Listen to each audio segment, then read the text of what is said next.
What's up, YouTube? So, in this video, I'm going to be scouting the New England Patriots defense for our first game against them. That is who the Miami Dolphins are playing Week 1. So I want to go ahead and scout the defense. I'll do offense in another video. Hopefully, this doesn't get blocked. I have to use broadcast view. It is what it is.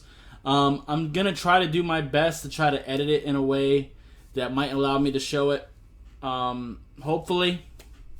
But hopefully you guys get to see this. If not, I tried. But anyway, yeah, let's go ahead and get into the film. So right off the bat, we got two deep safeties here for New England, which isn't really typical for what they do. They do some two deep safety things, but it is mostly one.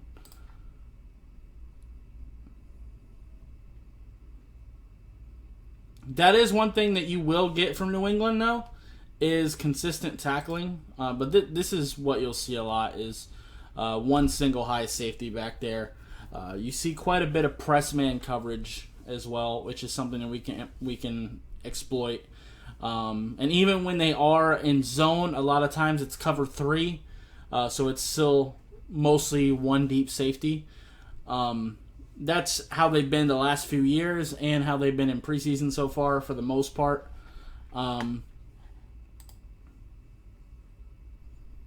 Yeah, and they will sometimes bring people down. So right now they're in more of like a zero blitz situation.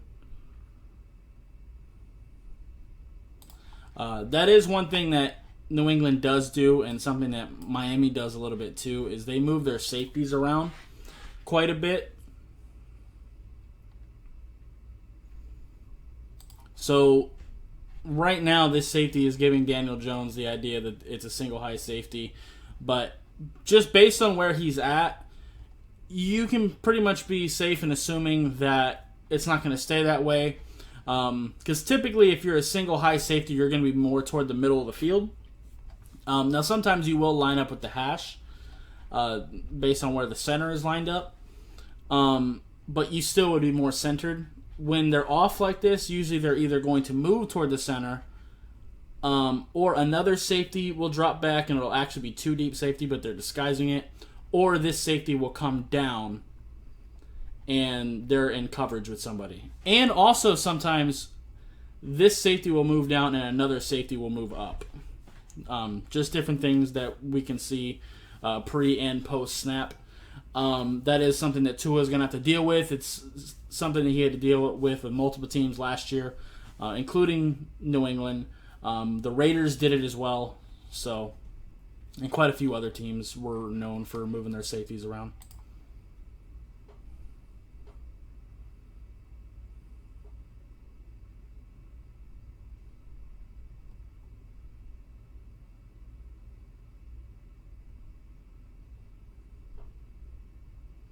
But this is more typical of what New England does.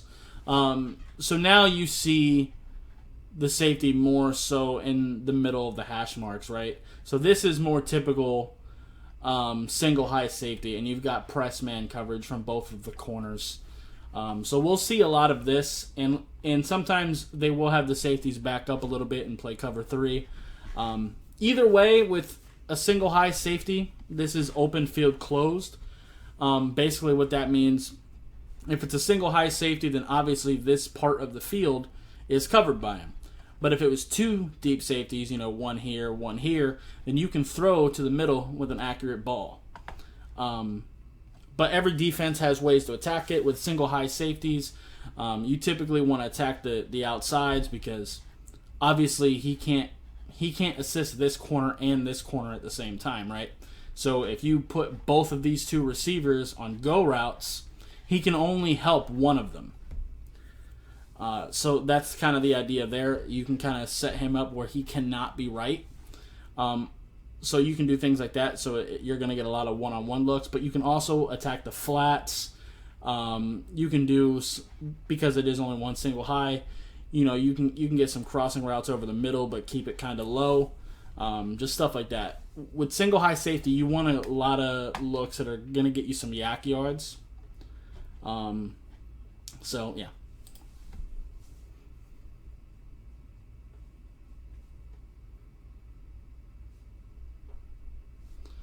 And yeah, they do get some pretty good pass rush, and against our offensive line, that is a little bit scary. I won't lie to you. And they're pretty disciplined in the run game too. That's one thing you're always going to get with a Bill Belichick defense is you're going to be pretty disciplined on defense and in general, really. So some more single high safety man-to-man coverage, pretty typical. This is the ideal thing that they like to do.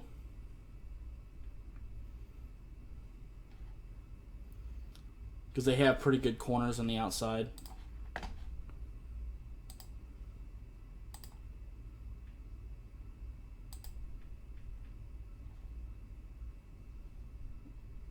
Let me just find the spot where they're on defense again. Alright, cool. Alright, so now, I know it's broadcast view, so it can be kind of difficult to see, but now there are two deep safeties. You've seen it for just a second there. Yeah. But they're kind of close together.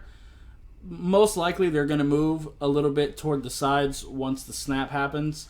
They're kind of here to play against the run if that happens. But here with the two deep safeties, this is most likely going to be middle field open if they actually do move toward the outside. Because that would leave, the NFL logo pretty much open as long as one of the linebackers doesn't drop back.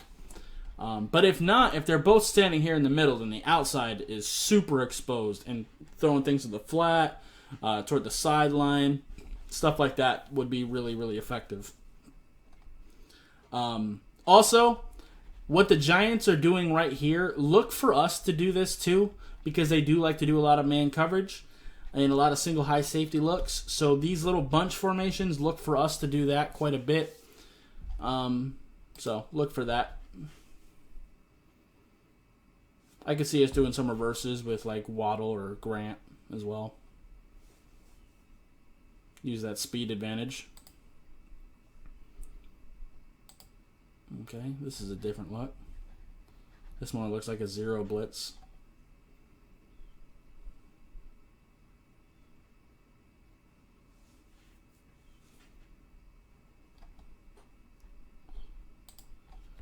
So now after seeing those bunch formations, now you're starting to see the corners kind of drop back a little bit and kind of give them a little bit more space. This is a 3rd and 1 situation, so it looks like they're bringing a lot of pressure, so they're giving the receiver some room. And the safety's backing up further.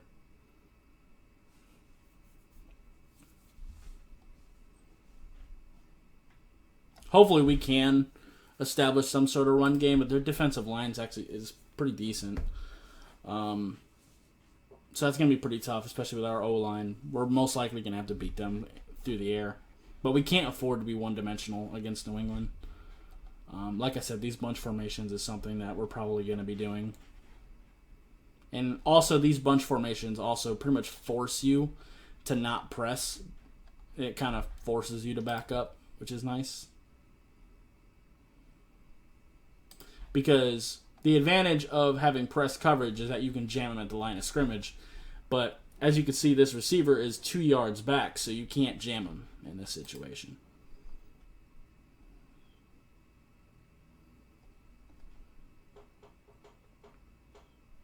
There's other reasons too. Also, another reason too is, if you jam up, this isn't really a bunch formation, but if it was, if you jam up, say the tight end here, like let's say this receiver moved over a little, right? If you jammed up the tight end, then they can run a route to make sure that you're not right, no matter what you do. Like if the tight end wants to go inside and you want to maybe run like a fade type thing, like an outside route, he cannot be right in that situation. And defenses don't want to be caught like that. So that's why, doing some bunch formations prevents them from pressing all the time. But they are quite comfortable playing that way when they need to.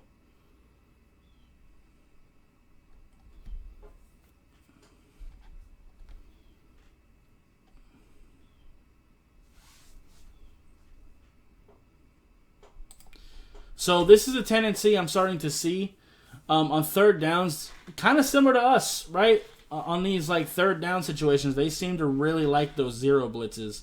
They'll do man-to-man coverage, and they'll really bring the house, and there's no deep safety protecting. They're really going after the quarterback and trying to prevent any run situations from happening. Now, typically when the Dolphins do zero blitzes, we usually give the receivers a little bit more space. We usually back our receivers up a little bit. They do a little bit of both. So that's a little interesting.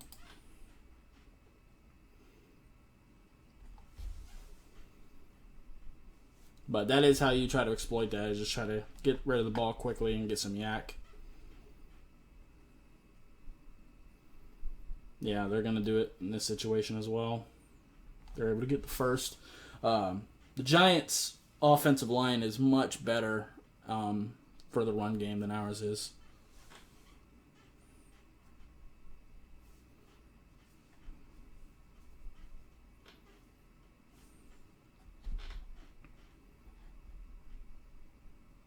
Can't really see the safeties here. But we can see that they're not pressing at this point. They do have a bit of a bunch formation here. So, yeah.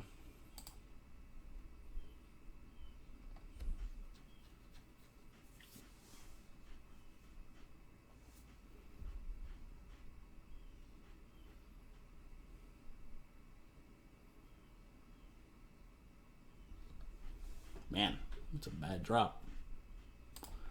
All right, let's find another drive.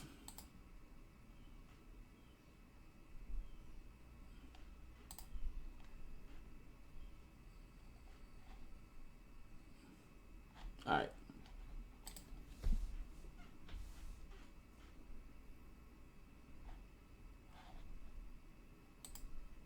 Let's take that back a little bit. Oh, we missed some of this drive. Okay, let's go back a little further.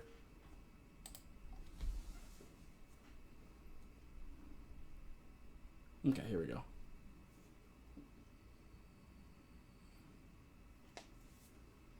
Okay. Right there, that was a decent example of an out route, which is probably something we're going to be exploiting against them. Because either way, with this single high safety, whether they're pressing us or not, especially in situations where they're not pressing us, these little out routes are going to be great for us. Tua is very good with timing-based routes, and Devontae Parker is pretty good at running them. Also, stuff like curls and stuff like that can be really good in this situation as well. Curls, hitches, anything like that. That actually is a curl. Comeback routes are going to be good.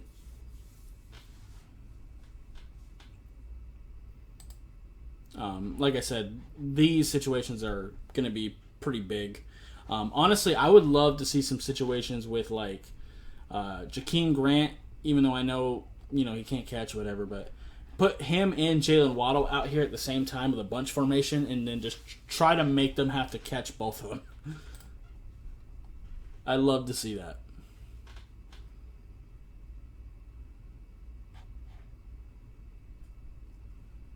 Just to have that speed threat against a mostly man coverage team.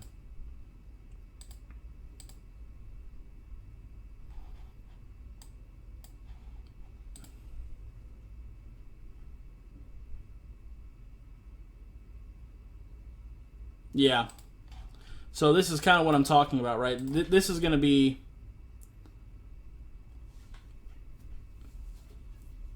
Not this play.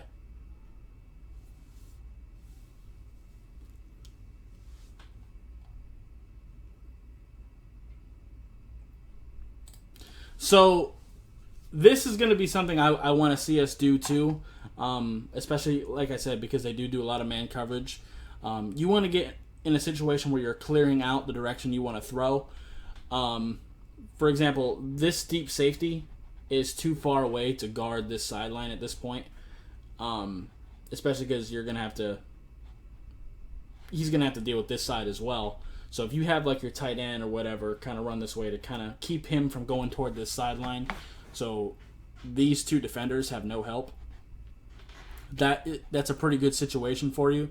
And right here, he's going to either run across or a slant to kind of lead this corner over to this direction, and then this receiver is going to kind of go on the outside. So it's a one-on-one situation with a man coverage beating route. Like, this is pretty good play design. So right here, Daniel Jones has some options. Both of these defenders are pretty much taken away, so he can hit this receiver right now if he wants to. Or he has the option to wait a bit and throw it to the outside. That's the option he takes. A little bit of a stumble, but look how open that is, right?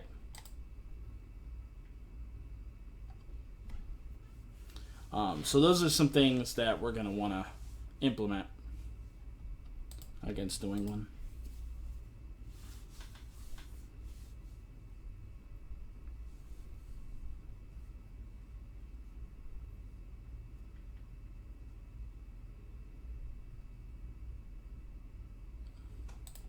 That's some good coverage. That is one thing that we're going to have to deal with is, they're pretty good in man-to-man coverage. It's why they can get away with doing defenses like this. We just have to exploit the few weaknesses that they do have, but get used to this and being locked up. And having to get rid of the ball quickly. You've seen Daniel Jones have to scramble around a lot. Tua's probably going to have to do some things like that. Hopefully be a little bit more accurate there.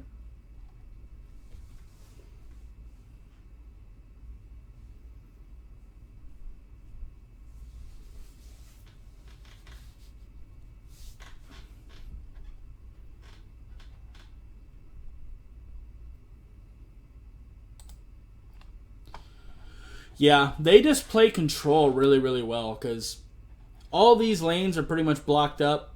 Like if this had been a run, I know that's a pass, but they just control the field really, really well. If they were to hand this ball off, there's just nowhere for them to go. They just stay very disciplined. And this guy doesn't over pursue either.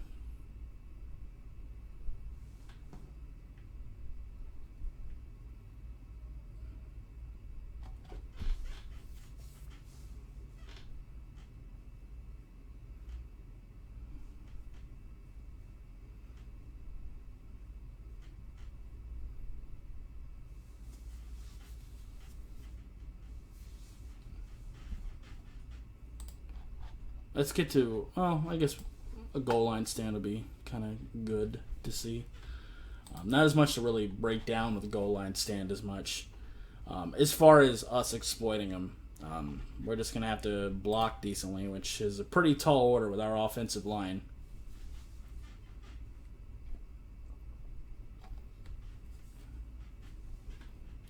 Yeah. Because, see, the Giants have a pretty good offensive line at this point. Especially for run blocking, they're a little bit worse at pass blocking, but the run blocking is actually pretty good, and they got good running backs and stuff, but this is a tough defense to run through.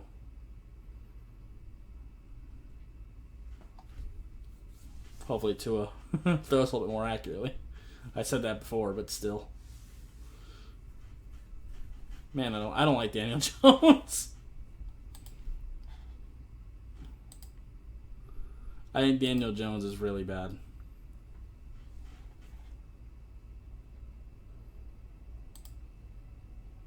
We'll get into offense in another video. Hopefully these don't get blocked. And I actually get to show them. That'd be great. Because I have tried to get broadcast view videos out. I tried to do one for the Hall of Fame game. I tried to do a few for different Dolphins games and stuff like that. They all get blocked. It's difficult, but I like doing these videos of scouting our opponent before we play them, so I'm hoping I can get this out. And I want to do this for each game this year. Hopefully, also, this little FYI too, the All-22s are still broken on Game Pass. They're still not there. They're supposed to be there by the time the regular season starts. Let's hope so. But they're not there now. Even like last year's and previous years, their All-22s still aren't up. So, we'll see. More bunch formations. And again, it forces them away from being able to press coverage as much. That's going to be good for keeping Jalen Waddle in the game, because one of the best things to do to a smaller, faster receiver is to press him. And that's something that New England already likes to do. So doing these bunch formations kind of prevents them from doing that. Maybe line him up next to like Preston or something. Or like Devontae Parker or Mac Hollins, whoever you want to do it with. One of the tight ends.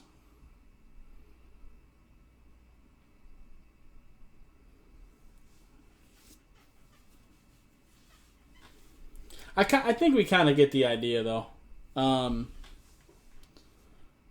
Like I said, New England's defense has been pretty similar for a long time. And I've pretty much highlighted the ways to attack it and what they like to do, their strengths and stuff. So I think that'll pretty much do it. But anyway, if you like this video, I appreciate hitting that like button. If you have any questions or comments, leave the comments down below. Subscribe if you haven't already, and I'll see you next time. Bye, guys. So pretty much every YouTuber on this platform is pretty much doing ads like this. YouTube's ad revenue is broken. It doesn't really pay well anymore, so we have to look to outside sources to make our income. And if you like what I'm doing and you want to support me, I would greatly appreciate you going over to my Patreon. It doesn't take much. Just $1 a month would really help me out quite a bit and continue to help me be able to put out these videos, because I put a lot of time and effort into it, especially during draft season, watching the film and everything like that. So I would greatly appreciate you guys going to check out my Patreon. It is Anime Dolphin, no capitalization. The link to it will be in the description of this video and pretty much every video moving forward. So yeah, if you want to help support me, that'd be greatly appreciated. There's multiple different tiers. It's all explained well on my Patreon account. And if you want to check that out, it would be greatly appreciated. Thank you.